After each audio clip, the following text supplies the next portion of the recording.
Amém, irmãos? Vamos dar continuidade, então, nos nossos estudos aí no Evangelho de Mateus. Já abra sua Bíblia, por favor, em Mateus capítulo 22. Hoje nós vamos finalizar o capítulo, tá? Mateus 22, do 15 até o 46. Nós vamos lendo os versículos de forma gradual aí, tá? Não vamos ler tudo de uma vez. Nós vamos lendo conforme os trechos forem passando aí, tá bom? Irmãos, esse é o nosso estudo de número 60 do livro de Mateus, desde que nós começamos o livro de Mateus, né? Nós estamos aí terminando o livro e já estamos aí no nosso estudo de número 60. O tema do nosso estudo de hoje, irmãos, é o rei e a sua sabedoria. Nós vamos ver Jesus aqui sendo, de certa forma, sabatinado, né? Jesus sendo colocado à prova em alguns momentos, e em todos esses momentos ele demonstrando, né, a sua sabedoria diante de todo essas perguntas, esses questionamentos que são feitos a ele na intenção de pegá-lo, né? Jesus, ele já havia, né, preparado os discípulos, dizendo que ao chegar em Jerusalém, ele enfrentaria conflitos, oposição, sofrimento e a morte, inclusive, né? E esse trecho, ele se passa no que muitos chamam de o dia das perguntas, né? Quando vários grupos diferentes se aproximam de Jesus, revezam entre eles para testar Jesus, né? E depois de contar as 3 parábolas que Jesus contou, que na semana passada nós vimos, né? Jesus, então, ele é sabatinado dessa forma, né? Só que com toda a sua sabedoria, irmãos, Jesus, ele denunciava tanto a justiça própria dos fariseus, quanto o espírito mundano dos herodianos, né? Que eram os 2 principais grupos ali que perseguiam Jesus, tá? Então vamos ler aí o primeiro trecho, que vai do versículo 15 até o 22. Diz assim o texto: Então os fariseus se retiraram e consultaram entre si como surpreenderiam Jesus em alguma palavra. E enviaram-lhe discípulos juntamente com os herodianos para lhe dizer: Mestre, sabemos que o Senhor é verdadeiro e que ensina o caminho de Deus de acordo com a verdade, sem se importar com a opinião dos outros, porque não olha para a aparência das pessoas. Assim sendo, diga-nos o que o Senhor acha. É lícito pagar imposto a César ou não? Mas Jesus, percebendo a maldade deles, respondeu: Hipócritas, por que vocês estão me pondo à prova? Mostrem-me a moeda do imposto. Trouxeram-lhe um denário. E Jesus lhes perguntou: De quem é esta figura e esta inscrição? Eles responderam: De César. Então Jesus lhes disse: Deem, pois, a César o que é de César, e a Deus o que é de Deus. Ouvindo isto, se admiraram e, deixando, foram embora. Irmãos, o objetivo aqui era muito claro. Eles queriam matar Jesus, certo? Só que eles precisavam encontrar uma acusação, alguma coisa que fosse convincente para que eles pudessem fazer isso. Jesus, ele já havia enfrentado, né, algumas ameaças antes, só que nesse momento a situação ela é diferente, ela é um pouco mais delicada, né? Porque em Jerusalém o ataque contra Jesus, ele vem por meio de um plano cuidadosamente arquitetado, né? Algo completamente planejado por eles. Os fariseus, né, espertamente, eles não foram pessoalmente ali, né? Eles enviaram alguns discípulos junto com os herodianos, né? Irmão, só para nós entendermos, aqui são 2 grupos que são inimigos, tá? Fariseus e herodianos são grupos opostos, grupos com princípios, principalmente políticos, completamente diferentes um dos outros, e eles se unem para tentar pegar Jesus. Eles se apresentam ali com uma falsidade absurda, né, tentando bajular Jesus, disfarçando as verdadeiras intenções deles. E aí eles jogam a armadilha, né? Eles perguntam para Jesus: é lícito pagarem o tributo, o imposto a César ou não? E esse comentário já nos traz aqui algumas lições. Primeiro, justamente essa, né? Esse fato de forças opostas se unirem contra Jesus. Os fariseus e os herodianos, como eu já disse, eram dois grupos completamente opostos e que viviam em conflito. É como se nós, trazendo aqui para o nosso tempo, né, para a nossa realidade, é como se fossem os seguidores do Lula e os seguidores do Bolsonaro se unindo por um bem comum. Isso acontece já, viu, irmãos? É que a gente não vê tanto, mas isso acontece por baixo dos panos. E como acontece? Por coisas que tragam benefícios próprios a eles. Acontece muito. Enfim, fechando esse parêntese aí. Duas posições divergentes em quase tudo, mas com um objetivo em comum, que era destruir Jesus. E essa ideia, irmãos, como eu disse, é algo que continua na história. Grupos diferentes, até contraditórios, né, que se unem por um objetivo que favoreça a ambos, né? Eles não aceitavam a autoridade espiritual e moral que Jesus tinha e confrontava, né, tanto a hipocrisia quanto a religiosidade deles, o mundanismo político deles. Por isso, eles se unem contra Jesus. Uma outra questão: a bajulação, a forma como eles se aproximam de Jesus. Eles dizem palavras bonitas, né? Chamam Jesus de mestre. Eles exaltam a sinceridade, a verdade, a coragem de Jesus, o quão íntegro ele era. Mas eles não acreditavam em nada disso. Muito pelo contrário, né? Inclusive no Evangelho de Lucas fica claro que eles eram aqui espiões contratados. Mateus não nos dá esse detalhe, mas Lucas fala sobre isso. Esses enviados aqui eram pessoas contratadas para poder testar Jesus. Então, eles tinham o objetivo de condenar Jesus, e a estratégia deles, ao invés de atacar, de se aproximar de Jesus com hostilidade, né, era de tentar engrandecer Jesus para ganhar um certo espaço. Mas Jesus, irmãos, ele é diferente de nós. Jesus não se deixa levar pelos elogios, por aquilo que as pessoas tentam falar para fazer com que ele se engrandeça. Jesus não estava nem aí para esse tipo de situação. E aí eles surgem então com uma pergunta maliciosa, né? E a pergunta deles era sobre o imposto. E era um golpe aqui, irmãos, muito bem calculado. Por quê?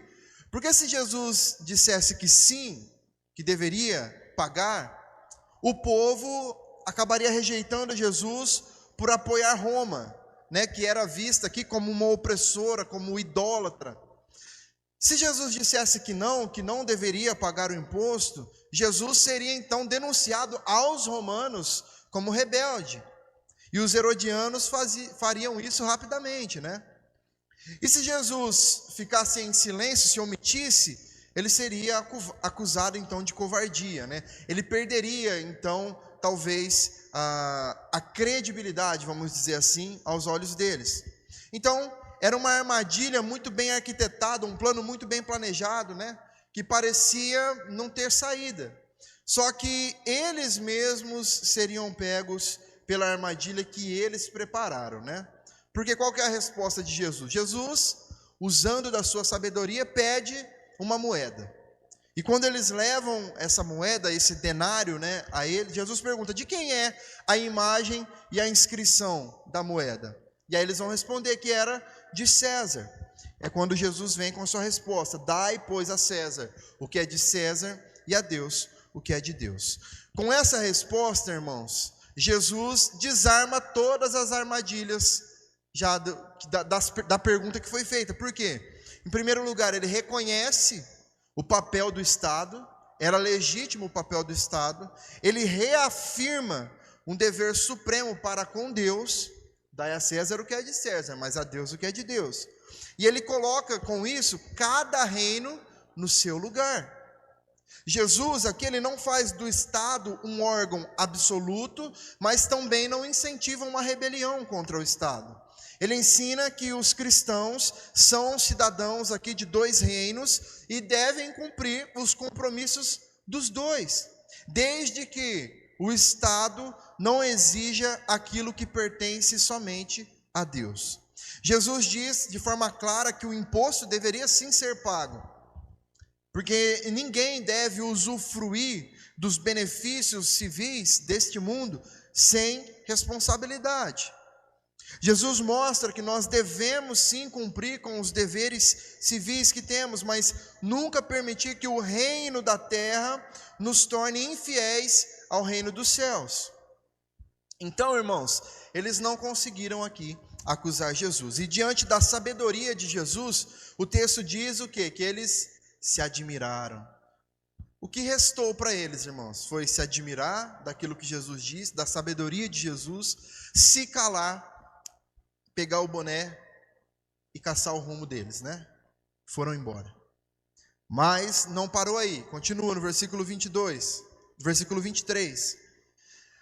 Naquele dia, alguns saduceus que dizem não haver ressurreição, aproximaram-se de Jesus e lhe perguntaram: Mestre, Moisés disse, se alguém morrer não tendo filhos, o irmão desse homem deve casar com a viúva e gerar descendentes para o falecido. Ora, havia entre nós 7 irmãos. O primeiro, tendo casado, morreu, e não tendo descendência, deixou sua mulher para seu irmão. O mesmo aconteceu com o segundo, com o terceiro, até o 7º. Por fim, depois de todos, morreu também a mulher. Portanto, na ressurreição, lembre-se que no início fala que eles não acreditavam na ressurreição. Portanto, versículo 28, na ressurreição, de qual dos 7 ela será esposa? Porque todos casaram com ela. Jesus responde: o erro de vocês está no fato de não conhecerem as Escrituras e nem o poder de Deus. Porque na ressurreição nem casam, nem se dão em casamento, mas são como os anjos do céu. Quanto à ressurreição dos mortos, vocês nunca leram o que Deus disse a vocês? Eu sou o Deus de Abraão, o Deus de Isaque e o Deus de Jacó. Ele não é Deus de mortos, e sim de vivos. Ouvindo isto, as multidões se maravilharam da sua doutrina. Agora, saem os herodianos e entram os saduceus na cena. Eles entendiam, eles acreditavam que eles conseguiriam desestabilizar Jesus aqui com uma pergunta teológica. Eles foram para a Bíblia agora, irmãos. Eles foram para aquilo que o profeta ensinou. Já que a estratégia anterior de falar sobre algo político, algo do governo não deu certo, vamos para a Bíblia então, né? Vamos pegar ele com aquilo que o profeta já nos ensinou. Esse trecho também nos traz algumas lições. Primeiro é sobre o perigo de termos hereges na liderança das igrejas, na liderança religiosa. Os saduceus, eles pertencem à elite dos sacerdotes judeus, irmãos. Eles são uma classe politicamente influente também, enriquecida por causa da colaboração com Roma.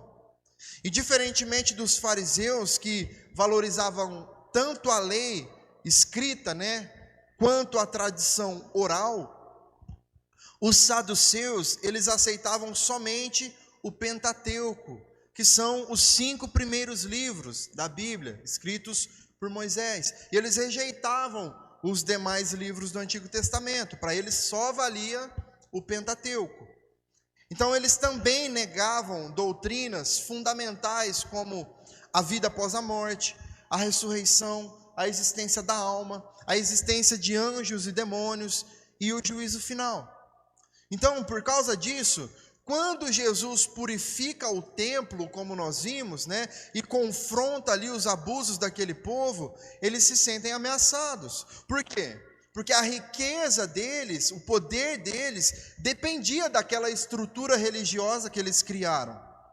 E mesmo não acreditando na ressurreição, mesmo não acreditando nisso, né? Eles se aproximam de Jesus para questioná-lo, justamente para falar sobre uma ressurreição, uma possível ressurreição futura, né? E aí eles fazem uma pergunta para Jesus maliciosa, mais uma vez se apresentando com uma falsa humildade, chamando Jesus de mestre, né? Mas como o salmista diz, irmãos, lá em Salmo 55, 21, suas palavras eram macias, eram mais macias do que a manteiga, porém eram espadas. Esses eram os saduceus.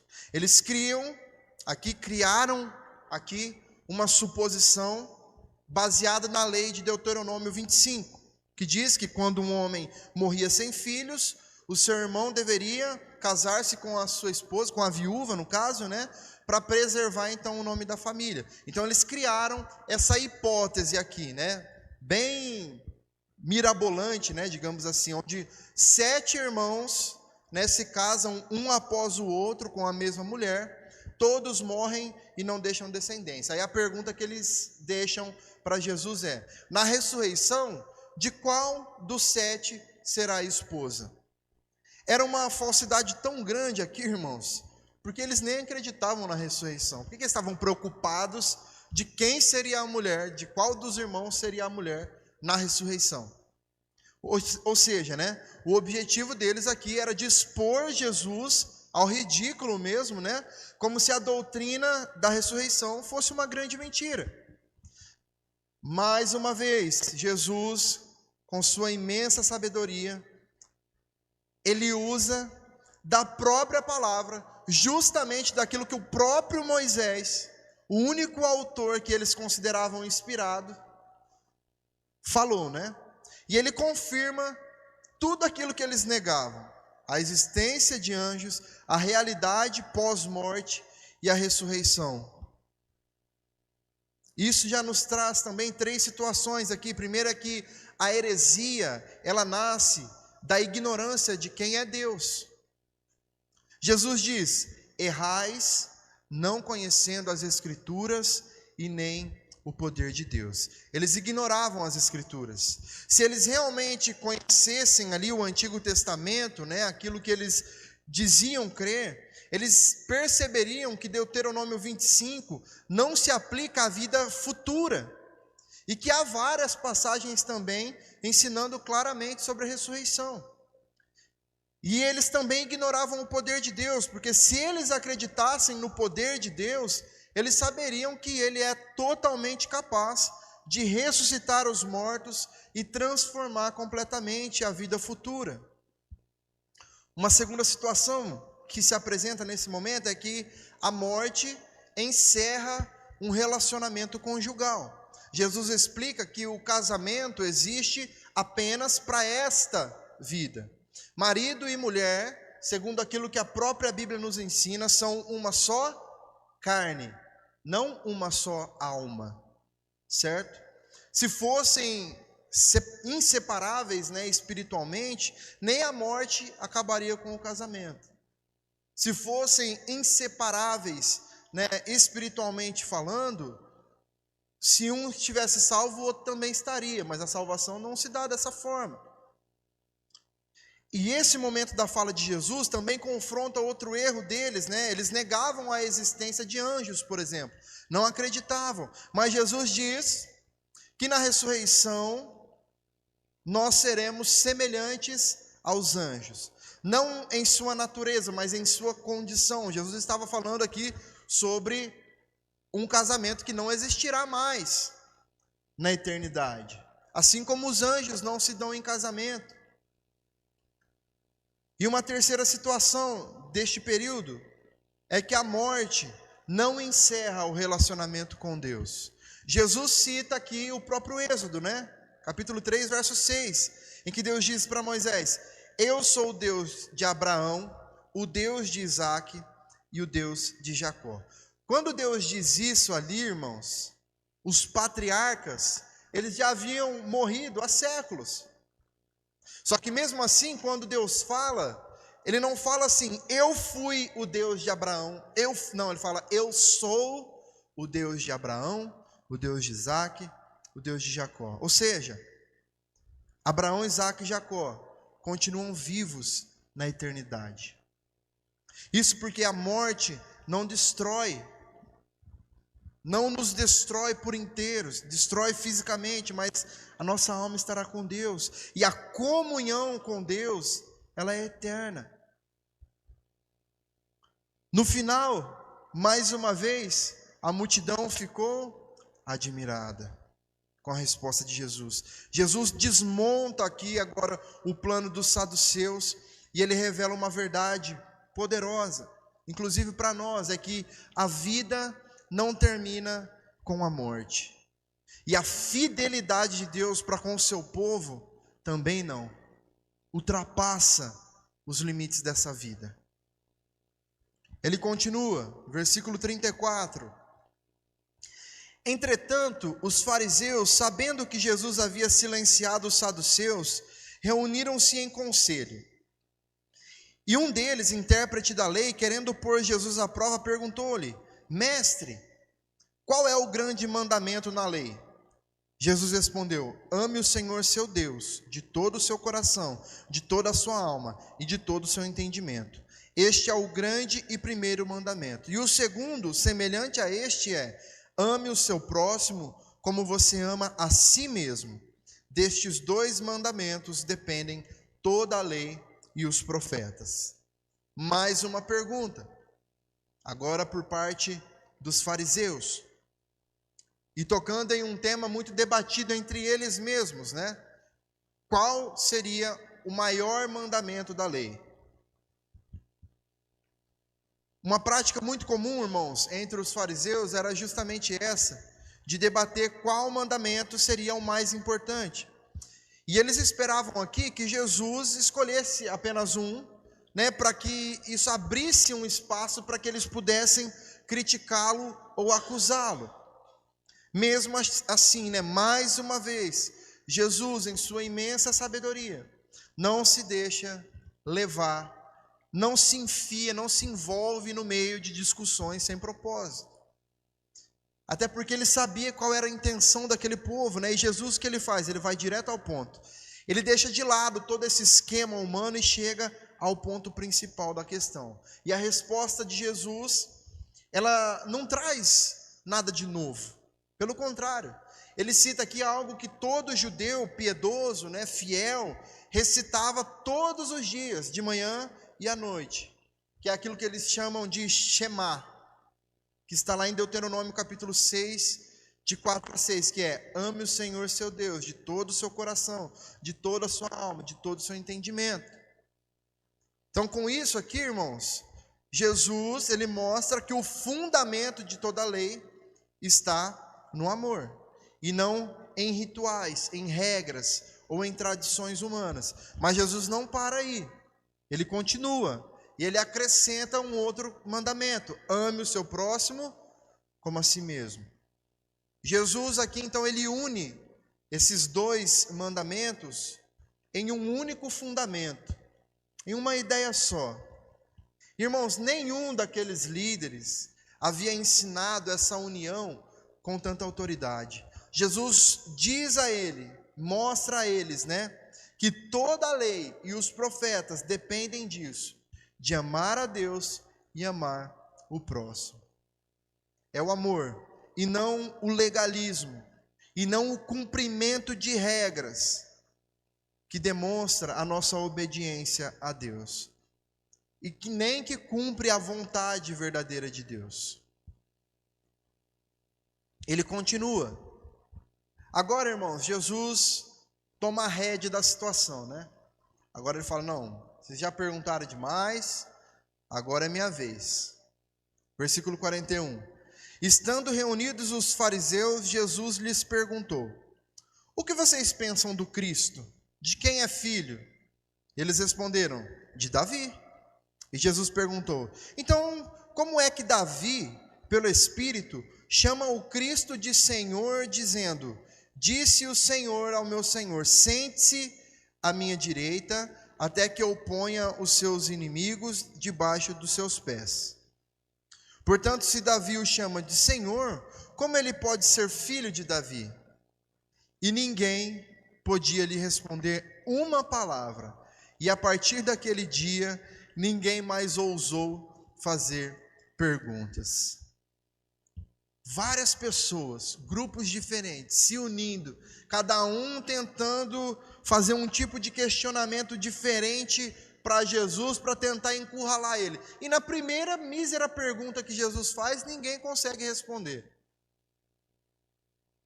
Jesus coloca diante deles agora uma pergunta muito mais profunda: quem é o Cristo? Irmãos, essa é a questão central da nossa fé. Se alguém estiver errado sobre quem é Cristo, estará errado sobre a salvação da sua alma também.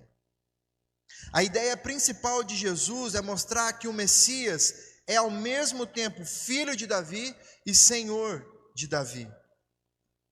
Nós sabemos que humanamente Jesus é descendente de Davi, como Paulo mesmo menciona em Romanos 1:3. Só que ao mesmo tempo nós sabemos também que ele existe antes de Davi, e ele governa sobre ele em um reino eterno. E esse era o grande dilema aqui na cabeça dos fariseus. Se o Messias é o filho de Davi, então como que Davi, movido pelo Espírito Santo, pode chamá-lo de meu Senhor? Para eles, irmãos, o Messias só poderia ser divino. Percebe como eles tinham contato com a doutrina, eles tinham a palavra em suas mãos, mas nem eles mesmos entendiam o que estava querendo dizer aquilo ali. Irmãos, durante boa parte do seu ministério, nós temos visto que Jesus, ele evitou falar, de forma clara sobre a sua identidade. Inclusive, ele pedia para as pessoas que não divulgassem quem ele era, Só que agora, a sua hora havia chegado. Agora ele deixa claro o que estava acontecendo. Ele caminha para a cruz com a plena consciência de quem ele era. O filho de Davi, o Senhor de Davi, o Messias prometido, o rei cujo reino jamais se acabará. E nós podemos então, diante disso, fazer algumas aplicações para as nossas vidas. Em primeiro lugar, irmãos, eu gostaria de destacar é que nós precisamos ser fiéis ao reino, mesmo em um mundo dividido. Nós vimos que fariseus e herodianos, grupos contrários, opostos, se uniram contra Jesus. Isso mostra que quando a verdade de Cristo confronta os nossos corações, até mesmo aqueles que normalmente discordariam entre si, se unem contra o Evangelho. Isso acontece, irmãos, porque a maior batalha existente não é entre partidos políticos ou por status sociais. A maior batalha existente é entre os sistemas deste mundo contra o reino dos céus. Tudo que não faz parte do reino dos céus está contra o reino dos céus. E da mesma forma como Jesus não se deixou manipular, irmãos, por nenhuma dessas forças, nós também somos chamados a não permitir que nada tome o lugar de Deus nas nossas vidas e nas nossas decisões. Nós precisamos estar e viver em estado de alerta, porque é muito comum, irmãos, nós confundirmos fidelidade espiritual com uma fidelidade a homens, com situações que nós conquistamos, aproximações que nós desejamos e que trazem algum tipo de benefício para nós.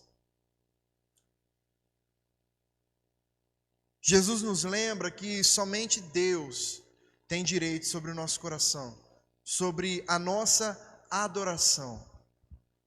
Jesus, ele não pertence a nenhum grupo humano. Se nós dermos a Deus, irmãos, o que lhe pertence, o que é dele, o nosso coração, a nossa lealdade, a nossa vida por completo, nós viveremos com o equilíbrio necessário em meio aos conflitos do nosso tempo, em meio aos problemas e às circunstâncias ao nosso derredor. Em segundo lugar, nós precisamos conhecer as Escrituras e o poder de Deus. Jesus disse para os saduceus: vocês erram porque não conhecem as Escrituras e nem o poder de Deus. Muitos irmãos se aproximam da fé cheio de opiniões, de filosofias ou de experiências próprias que dizem respeito a algo emocional, mas negligenciam a palavra, abrem mão da palavra de Deus. E essa ignorância das Escrituras, essa ignorância bíblica, produz uma fé distorcida, gerando percepções erradas sobre Deus, sobre a vida e sobre a eternidade também. É o que acontecia com aquele povo. Eles conheciam, sabiam, tinham o domínio da palavra, mas tudo o que eles entendiam era completamente distorcido. Muitos conhecem as Escrituras de forma intelectual, né? Sabem vários versículos de cor, mas não conhecem o poder de Deus. Frequentam cultos, têm algumas referências teológicas, participam das programações, são envolvidos em ministérios, mas em suas atitudes não obedecem e, consequentemente, não creem verdadeiramente em Deus. Os nossos dias, irmãos, estão cheios de pessoas que creem que Deus é amor, mas não creem que Ele é santo e que Ele deseja a santidade. Ou creem que Ele salva, mas não creem que Ele julga. Conhecimento sem fé produz uma religiosidade sem vida. Por isso, nós precisamos de um relacionamento profundo com Deus, conhecendo, obedecendo, amando a Ele. Porque, irmãos, uma igreja que conhece as Escrituras e o poder de Deus, caminha com segurança, não se deixa enganar por qualquer vento de doutrina, e vive com a convicção de que o Senhor é quem está nos conduzindo, e conduzindo todas as coisas, né, para o seu propósito eterno. E em terceiro lugar, nós precisamos cultivar o amor a Deus e ao próximo, como essência da vida cristã. Irmãos, isso é algo que nós sabemos, nós temos convicção há tanto tempo, nós ouvimos com tanta frequência, que nós precisamos amar a Deus sobre todas as coisas, precisamos amar o nosso irmão, o nosso próximo como a nós mesmos. Por falta de ouvir não é. Irmãos, Jesus diz que a lei e os profetas dependem desses dois mandamentos. Ou seja, Jesus está dizendo que tudo o que estava descrito na lei, tudo que os profetas fizeram e falaram, dependem disso aqui, de amar a Deus e amar ao próximo. Sem isso aqui, tudo não existe, deixa de existir, não tem relevância. Isso significa, irmãos, que toda a vida cristã, moral, espiritual e prática, se resume a esse duplo amor. O amor a Deus é o fundamento de tudo. Nós precisamos amar ao Senhor com a expressão dos nossos sentimentos, mas também amá-lo com entendimento, com razão.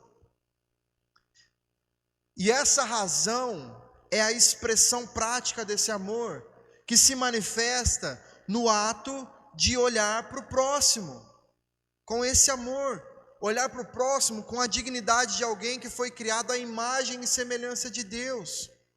É amar não porque o outro merece, mas porque nós fomos amados por Cristo quando nós não merecíamos. É esse amor que nós precisamos expressar. Por isso nós precisamos examinar os nossos corações. Nós realmente amamos a Deus acima de todas as coisas? Nós realmente amamos os nossos irmãos? E por irmãos, eu quero dizer, e a Bíblia quer dizer, inclusive aqueles que nos ferem. Esse é o nosso próximo. Não é só quem a gente ama de verdade, né? Que a gente tem proximidade, pessoas do nosso convívio, nossos familiares.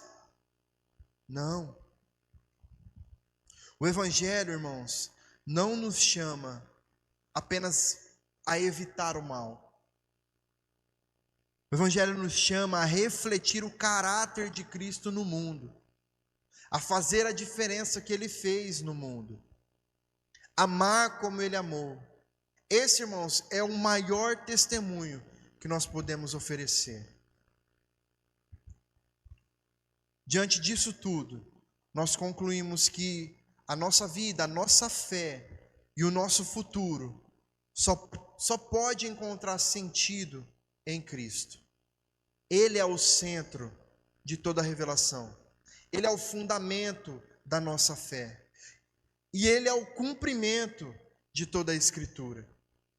Se nós conhecermos verdadeiramente a Ele, nós viveremos com sabedoria neste mundo, a mesma sabedoria deste rei, com esperança, mesmo diante da morte, e com amor para com as pessoas ao nosso redor.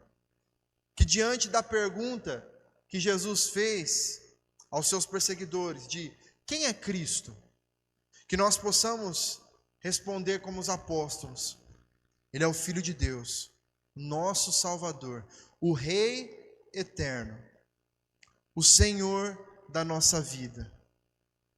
Dessa forma que os apóstolos se referiam a Cristo.